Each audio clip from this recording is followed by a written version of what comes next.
بسم اللہ الرحمن الرحیم۔ السلام علیکم بچوں، بیٹا کیسے ہیں آپ؟ امید ہے اللہ تعالیٰ کے فضل و کرم سے آپ خیریت سے ہوں گے۔ جی بیٹا، ہم پڑھ رہے ہیں باب صوم اخلاق و آداب کا سبق نمبر 1 طہارت و پاکیزگی۔ جی بیٹا، آج ہم پڑھیں گے طہارت و پاکیزگی کی اہمیت۔ جی بیٹا، آج جیسے کہ آپ جانتے ہیں کہ طہارت و پاکیزگی سے مراد ہر طرح کی ظاہری اور باطنی صفائی اور پاکیزگی ہے۔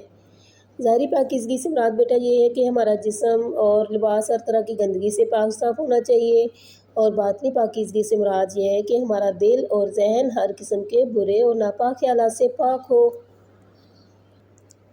بیٹا اسلام میں طہارت و پاکیزگی کی اس قدر اہمیت بیان ہوئی ہے کہ اس کے بغیر کوئی عبادت قبول نہیں ہوتی۔ اللہ تعالیٰ کو طہارت و پاکیزگی بہت پسند ہے۔ قرآن مجید میں اس کی اہمیت کے بارے میں ارشاد ہوتا ہے کہ بے شک اس نے فلاح پائی جس نے پاکیزگی اختیار کی۔ طہارت و پاکیزگی بیٹا اللہ تعالیٰ کی محبت کے حصول کا ذریعہ ہے۔ اللہ تعالیٰ ان لوگوں کو پسند کرتا ہے جو طہارت اور پاکیزگی کا پورا خیال رکھتے ہیں۔ قرآن مجید میں اللہ تعالیٰ فرماتے ہیں سورۃ البقرہ آیت نمبر 222 میں، ترجمہ ہے، بے شک اللہ تعالیٰ توبہ کرنے والوں اور پاک صاف رہنے والوں سے محبت کرتا ہے۔ حضرت محمد صلی اللہ علیہ وآلہ وسلم طہارت و پاکیزگی کا کامل نمونہ تھے۔ بیٹا حضرت محمد صلی اللہ علیہ وآلہ وسلم کا لباس ہمیشہ پاک صاف ہوتا تھا۔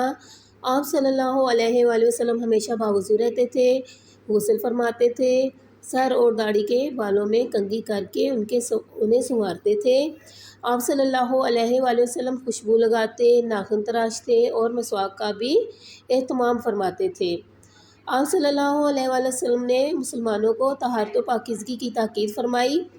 طہارت و پاکیزگی کی اہمیت کا اندازہ بیٹا حضرت محمد صلی اللہ علیہ وآلہ وسلم کے اس فرمان سے لگایا جا سکتا ہے کہ آپ صلی اللہ علیہ وآلہ وسلم نے فرمایا، پاکیزگی نماز کی کنجی ہے۔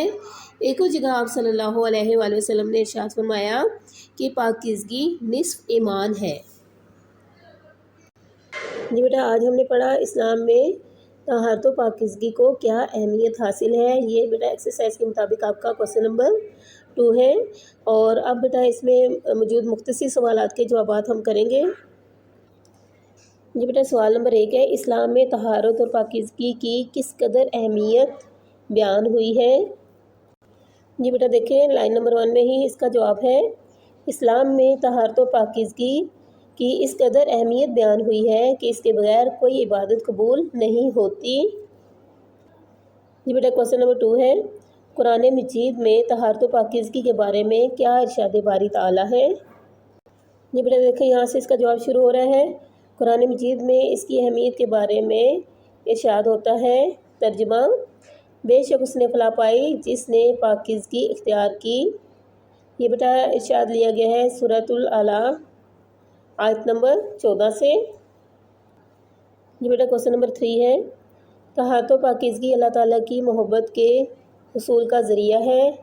اس سلسلے میں قرآن پاک میں کیا ارشاد پاک ہے؟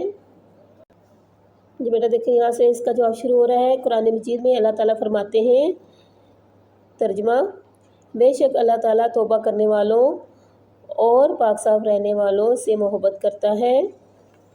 نیکسٹ بیٹا کوسچن ہے، آپ صلی اللہ علیہ وآلہ وسلم کیسے طہارت و پاکیزگی کا اہتمام فرماتے تھے؟ جی بیٹا یہاں سے اس کا آنسر ہے، حضرت محمد صلی اللہ علیہ وآلہ وسلم طہارت و پاکیزگی کا کامل نمونہ تھے۔ حضرت محمد صلی اللہ علیہ وآلہ وسلم کا لباس ہمیشہ پاک صاف ہوتا تھا۔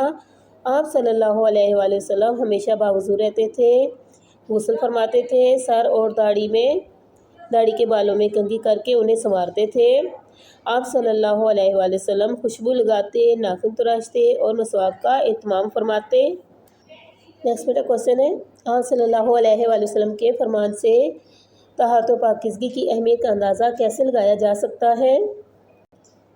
جی بیٹا یہاں سے دیکھیں، طہارت و پاکیزگی کی اہمیت کا اندازہ حضرت محمد صلی اللہ علیہ وآلہ وسلم کے اس فرمان سے لگایا جا سکتا ہے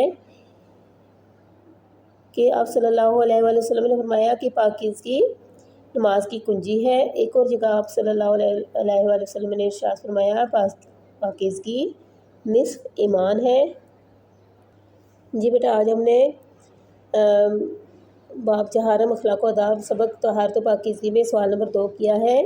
طہارت و پاکیزگی کی اہمیت بیان کیجیے۔ تو یہ بیٹا ہم نے کوسچن کیا ہے، لانگ کوسچن کیا ہے، لانگ کوسچن نمبر 2، اور اس میں سے پھر ہم نے مختصر سوالات کے جوابات بھی کیے۔ یہ بیٹا آپ نے اچھی طریقے سے یاد کرنا ہے۔ اللہ حافظ۔